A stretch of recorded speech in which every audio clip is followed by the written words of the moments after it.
Acara ini cara mengolah bebek. Bumbu-bumbu. Ini teman-teman adik dari UIN Araniri nih. Jaga api supaya tidak padam. Belum jatah dulu. Oh, jatah. Gue di muka.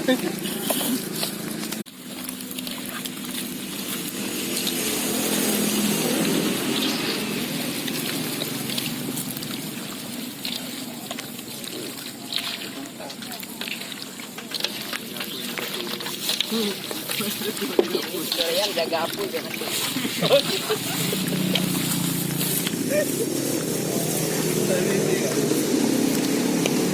Kan ini yang dipakai juga karena memang iklim. Yang bak bebek. Ada buah. Ini semua bor.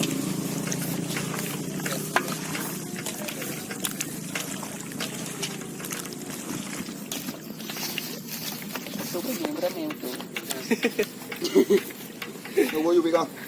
Tahu betul tak? Oh. Supaya menjaga api tidak padam. Sampai aku anu aja ya, nyoba anu ayo pay dah. Alah, ya baju ni. Ini si lampingan ni. Aku nak empat po. Yang nak. Kamu empat tau kan? Kamu kau dulu. Itu roh itu. Jadi itu roh nang. Jadi bumbu-bumbu ibu entang ah. Bang. Ya, bumbu blo. Bumbu jadi. Oh jadi. Bumbu siapa pakai? Baju.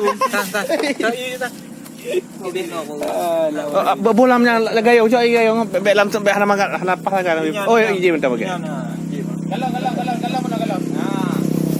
Tuangkan air. Haji api dia ni bila baca-baca. Baca-baca. Saya orang kamu cut. Baca-baca kamu tak apa? Anak pak ro di sini. Ajak kau aja bebek pun. Tuangkan. Udukkan. Tuangkan tu mata. Tuangkan kau ulang. Tengok. Kena long. Kamu nak kena.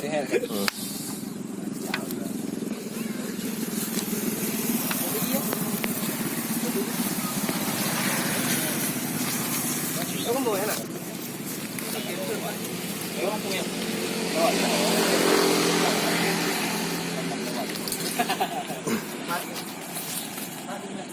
Nyanyi? Au di na?